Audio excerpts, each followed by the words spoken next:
আপনি পশ্চিমবঙ্গে এত বাগান তৈরি করে ফেলেছেন, এত সুন্দর সুন্দর দেখার মতো বাগান। এই যে আপনি চারাটা করছেন মাচায়, এর থেকে কি চারার ফলনটা একটু বেশি হয়? হ্যাঁ, সুস্থ সবল চারা না হলে প্রোডাকশন আসবে না তো। চারাটা মেন হচ্ছে সুস্থ সবল চারা লাগবে। সঠিক পরিচর্যা ভালো মাটিতে 1 কুইন্টাল অবধি হয়। 1 কুইন্টাল এক একটা গাছে? হ্যাঁ, আমরা এর আগে তো দেখাইছি। পশ্চিমবঙ্গে এখন পেঁপে চাষ একটা খুব গুরুত্বপূর্ণ চাষ। কারণ পেঁপে চাষ কিন্তু এখন আমাদের পশ্চিমবঙ্গের একটা ভাইরাল চাষ। আর সেই ভাইরাল চাষের সন্ধানেই আজকের আমরা চলে এসেছি মালদাতে। এখানে এসেছি একটা পেঁপে বাগানে নয়, একটা পেঁপে গাছের নার্সারিতে। এইখানে আপনারা 5 থেকে 7 রকমের পেঁপের ভ্যারাইটি পাবেন, সবগুলো হাইব্রিড ভ্যারাইটি। চাষ করার আগে আপনাকে জানতে হবে ভালো চারাটা আপনি কোথায় পাবেন। ভিডিওটা সম্পূর্ণ অবশ্যই দেখবেন এবং চ্যানেলে যদি নতুন এসে থাকেন চ্যানেলটিকে অবশ্যই সাবস্ক্রাইব করে রাখবেন। বন্ধুরা, আমাদের সাথে রয়েছেন অনুপদা। এই অনুপদার নার্সারিতেই আজ আমরা এসেছি, যিনি এই পেঁপের চারাটা তৈরি করছেন আপনাদের জন্য। অনুপদা নমস্কার। নমস্কার। কেমন আছেন বলুন? ভালো। আজকে তো আপনার বাগানে নয়, সরাসরি একেবারে আপনার নার্সারিতে চলে আসলাম। আমার নাম হচ্ছে অনুপ দেবনাথ, গ্রাম হচ্ছে পুন্ডরি, থানা হরিরামপুর, জেলা দক্ষিণ দিনাজপুর। নার্সারির সাথে কতদিন ধরে যুক্ত রয়েছে? নার্সারি তো আমার বাবা 90 সাল থেকে করতো, কিন্তু পেঁপের সাথে যুক্ত 17 থেকে। আপনি পশ্চিমবঙ্গে এত বাগান তৈরি করে ফেলেছেন, এত সুন্দর সুন্দর দেখার মতো বাগান। আগে কিছুদিন আগে আমি আপনার অনেকগুলো বাগান ভিজিট করেছি, সেখানে যেভাবে ফলন এসছে, এই এত সুন্দর ফলন আসার রাজ কি বলুন তো? শুনেন, মেন হচ্ছে উন্নত জাত। আচ্ছা। কারণ পশ্চিমবঙ্গে বহু চারা তৈরি হয়, কিন্তু ওরকম উন্নত মানের ভ্যারাইটি কেউ করে না। আচ্ছা। কারণ উন্নত মানের বীজের প্রচুর দাম আর চারার মানে হাই বাজার, তার জন্য সব নার্সারিওয়ালা রিস্ক নেয় না। আচ্ছা। যার জন্য আমি দেখলাম পশ্চিমবাংলাতে পেঁপে এরকম উন্নত মানের চাষ নাই বা কোনো চারা কেউ তৈরি করে না। তার জন্য তখন আমি চেষ্টা করলাম পেঁপের পিছনে, যে অন্যান্য জিনিস তো সবাই করছে, আচ্ছা, যেটা কেউ করতে পারছে না সেটাই করতে হবে। এবার অনুপদার পুরো নার্সারিটা একটু ঘুরে দেখবো। অনুপদা, আচ্ছা, আপনি দেখতে পাচ্ছি এই ছাদের উপরেই করছেন। নিচেও এই ছাদের উপরে কেন করা? শুনেন, জায়গার একটু অভাব, যার জন্য। আর ছাদের উপর চারা খুব ভালো হয়। আচ্ছা। কারণ এখানে টেম্পারেচারটা খুব ভালো পায়, হাওয়া বাতাসটা ভালো পায়, আর এই চারাগুলো দূরের ডেলিভারির জন্য খুব ভালো। বছর কতগুলো চারা উৎপাদন করেন আপনি? আমরা তো ওরকম সঠিক হিসাব রাখতে পারি না। তো আনুমানিক তো একটা হিসাব আছে যে 1 লাখ 2 লাখ 5 লাখ। মোটামুটি ধরেন এই শীতকালটাতে মোটামুটি লাখ খানেক গেছে, মানে শীতকালে মোটামুটি ধরেন 2 লাখ মতো তৈরি হবে। চারাটা লাগানোর একেবারে বেস্ট সময় কখন? চারা শীতের আগে থেকে চালু হয়ে গেছে, মোটামুটি নভেম্বর থেকে চলছে, মোটামুটি মার্চ এপ্রিল মে মাসের মাঝামাঝি, তারপরে আর হবে না এরকম আর। আচ্ছা, এই যে চারাটা রয়েছে, এটা ধরুন আপনার একদিনেরই চারা আমি ধরে নিলাম, ধরুন যেহেতু আজকের আমি লাগাবো, এরপরে এই চারাটা থেকে কতদিন বাদে গিয়ে ফলন আসবে? ফুল 45 দিনে চলে আসবে। 45 দিন 35 দিন ভালো যত্ন থাকলে ফুল চলে আসবে।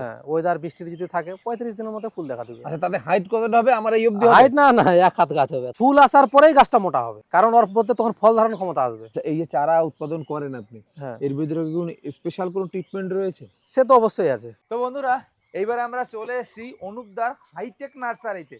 মানুষ চারা নিচে করে, কিন্তু অনুপদা কিন্তু করেছে মাচার উপরে। এর অনেকগুলো বেনিফিট আছে, যারা চারা কিনবেন তারা কিন্তু অবশ্যই জানতে পারবেন যে এর বেনিফিট গুলো কি রয়েছে। ছোটবেলাতে গাছটাকে সুস্থ রাখতে হবে তো। আচ্ছা। যার জন্য দেখেন নিচে আপনি দেখান, এখানে এরকম যে কোনো জায়গায় করবেন, পোকা মাকড় ছোট থেকে অ্যাটাক করবে গাছটাকে। আচ্ছা। সে ছোটবেলায় যদি রোগ আক্রান্ত হয়ে যায়, তো সুস্থ সবল চারা কোথায় থেকে থাকবে? হ্যাঁ, সে তো 100 বার। এইটা কোন জাতের রয়েছে? এটা আছে গ্রিন লেডি। এটা রয়েছে সুপার গ্রিন লেডি। আচ্ছা, হাইব্রিড। F1 hybrid. আচ্ছা, আর এটা? এটা আছে WX46। এটা আপনি পাট করে সবগুলো আলাদা করে দিচ্ছেন? আলাদা আলাদা করে। হ্যাঁ, ছোটবেলায় কি চারা দেখে চেনা যায় না? না না, চারার শুনুন পাতা দেখে কোনো জাত চিনতে পারবেন না। তাই? কোনো সেই জন্যই আলাদা আলাদা ভাবে ছোটবেলা থেকেই নাম লিখে রাখা। নাম লেখা আছে, যার যেরকম বুকিং আছে সেই বেড থেকে তাকে দেওয়া হয়। আচ্ছা, আর এখানে দেখতে পাচ্ছি এটা ভিয়েতনাম কিং আছে, এটা মিষ্টি কুমড়া লাউ। আচ্ছা, এগুলো কি এমনি করেছিলেন? এগুলো লোকালে 2-4 জন গ্রামের আসে। এটা রয়েছে আপনার ভিয়েতনাম কিং, ওটাও ভিয়েতনাম কিং। এটাও ভিয়েতনাম কিং, এটাও ভিয়েতনাম কিং। আচ্ছা, এই চটের নিচে এগুলো কি? এগুলো সব টপ লেডি আছে। Top lady? হ্যাঁ। আচ্ছা, এই চটের নিচে রাখার কারণ কি? এটা এখন জার্মিনেশনের জন্য দেওয়া আছে একে, এই যে দেখাচ্ছি। আচ্ছা, কত এই যে দেখেন। আচ্ছা, মানে এই প্রথম দিন থেকে এইখানে রাখা? হ্যাঁ, এটা জল দিয়ে সিড রোপণ করা আছে। হ্যাঁ, এগুলা যখন 2-1টা করে জার্মিনেশন হবে, তারপর এগুলো ঢাকা উঠাতে হবে। এটা চট দিলে কি হবে? এরকম কদিন রাখতে হয়? এখনকার গরমের দিন 8 দিন। 8 দিন। হ্যাঁ, 8 দিন। আচ্ছা, এরকম সমস্যা হয় না এই রোদের ভিতরে ঘেমে একেবারে হয়ে যাবে? গরম না দিলে বেরোবে না তো। গরমের জন্য জার্মিনেশনটা তাড়াতাড়ি বেরোবে। আচ্ছা, এই প্লাস্টিক দিয়ে ভালো করে ফিট করে রাখতে হবে? হ্যাঁ, তবে তাড়াতাড়ি বেরোবে। আচ্ছা, আর এটা হলো টপ লেডি। আর এটাও টপলেট আছে, টপলেটের একটু চাহিদাটা বেশি। টপলেটে কি ফলন বেশি? হ্যাঁ, ফলন বেশি বলতে শুনেন, মানে মানুষের চাহিদা তো শেষ না, যে যেরকম মোবাইলে দেখছে হ্যাঁ টপলেট এটা একটু বাংলাদেশে বেশি চাষ, সবাই ইউটিউবে দেখছে, আমরা টপলেটই নিব। আচ্ছা, তার জন্য আমাদের প্রোডাকশন বেশি করতে ওই সাইডে কিছু চারা অলরেডি বেরিয়ে গিয়েছে, সেগুলো দেখাবো বন্ধুরা, আপনাদেরকে দেখালাম। এইখানে কিন্তু প্রথম দিন থেকে রাখা হয়েছে সেই চারাগুলো রয়েছে। আচ্ছা, আর এইদিকে রয়েছে আপনার চারাটা বেরিয়ে গিয়েছে সেটা না? হ্যাঁ, এগুলো মোটামুটি 8-10 দিন হবে বয়স। এই যে বেরোচ্ছে, এই যে দেখুন বন্ধুরা, চারাগুলো কিন্তু বেরিয়ে গিয়েছে, কত সুন্দরভাবে বেরিয়েছে দেখুন আপনারা। এই যে উপরে কি ছাই দেওয়া আছে অনুপদা? হ্যাঁ, ওই যে মুখটাকে নরম রাখার জন্য ছাই দেওয়া হয়। আচ্ছা, আর সাইড কিন্তু একটা বেনিফিটও আছে জানেন তো, মানে মাটিতে যদি কোনো পোকামাকড় থাকে ছাই কিন্তু ওই পোকামাকড় গুলোকে বিশুদ্ধ করে দেয়। মানে ওই কোনো মাটিতে যদি কোনো খারাপ জিনিস থাকে, ছাই কিন্তু সেটাকে রোগ প্রতিরোধ করে, এটাই। আর এইটা কয় দিনের? এগুলো 8 থেকে 10 দিন হবে রোপণ করা। 8 থেকে 10 দিন। আচ্ছা, এই যে চারাগুলো আপনি লাগিয়েছেন, কিছু কিছু জায়গায় দেখছি বের হয়নি, এগুলো কি হবে? এখন আরো হবে, সময় আছে অনেক এখনো। আচ্ছা, মানে আপনি ধরুন 100 খানা বীজ লাগালেন, তার ভিতরে কতখানা বীজ বের হয়? ও 70 থেকে 80টা, তার বেশি বের হবে না। আচ্ছা, সব বের হবে না। আর এই ধরুন এই প্লাস্টিকে বেরোলো না, তাহলে এই প্লাস্টিকটা ফেলে দিতে হবে আপনাকে? হ্যাঁ, যে দিয়ে এভাবে আবার নতুন করে আবার রিপিট করতে হবে। আচ্ছা, মাটিটা বের করে, কিন্তু প্লাস্টিক তো খারাপ হয়ে গেল। প্লাস্টিকটা চেঞ্জ হয়ে যায়, কিন্তু মাটিটা থাকে যায়। মাটি তো থেকে যায়, মাটি তো আর নষ্ট হয় না, প্লাস্টিকটা কাজে লাগে না। আর ওই সাইডে ওটা আছে কানাডিয়ান। ওটা ইন্ডো কানাডিয়ান। আচ্ছা, এই নিচে এক একটা বেডে কতগুলো করে চারা আছে? এগুলো হিসাব নাই, তাও 12,000-এর উপর আছে একটাতে। মানে এক একটাতে? হ্যাঁ, এক একটাতে 12,000। 12,000 মানে আপনি বছরে প্রায় 1-1.5 লাখ বলছিলেন বিক্রি করছেন, সেক্ষেত্রে তো আপনাকে 12-13,000 করতেই হবে। আচ্ছা, এখানে যা চারা লাগিয়েছেন, এতে করে এবছর কাভার হয়ে যাবে? না না, তাহলে এগুলা ধরেন মোটামুটি এপ্রিলের মধ্যে এগুলো চলে যাবে সব। এগুলো সব বুকিং এ আছে। হ্যাঁ, এগুলো এপ্রিলে প্রায় সব চলে যাবে। দিয়ে তারপরে এপ্রিল মাসে হয়তো হালকা কিছু তৈরি হবে, কারণ সামনে বর্ষা আছে। আর আপনার নার্সারিতে তো দেখতে পাচ্ছি একটা পেঁপে গাছও রয়েছে। হ্যাঁ, এটা শাহী পেঁপে। আচ্ছা, আবার পেঁপে পেকেছেও কিন্তু এখানে। এটা শাহী, এটা শাহী পেঁপে না? শাহী পেঁপে। পেঁপেটা খুব মিষ্টি। হ্যাঁ, শাহী পেঁপে, ভালো পেঁপে। আচ্ছা আচ্ছা, আমাকে বলুন তো, এই যে আপনি চারাটা করছেন মাচায়, আপনি বলেন পোকামাকড় ঠিক আছে, এর থেকে কি চারার ফলনটা একটু বেশি হয়? হ্যাঁ, সুস্থ সবল চারা না হলে প্রোডাকশন আসবে না তো। চারাটা মেন হচ্ছে সুস্থ সবল চারা লাগবে। আচ্ছা, এইটা কয় দিনের চারা? এগুলো মোটামুটি 20 দিন পার হয়ে গেছে। 20 দিন পার হয়ে গেছে?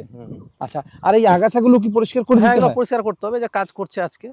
আচ্ছা, আপনি আমাকে বলুন তো, যে আপনার কাছ থেকে চারা লোক কেন কিনবে? পশ্চিমবঙ্গে তো হাজারো লোক রয়েছে চারা বিক্রি করার জন্য।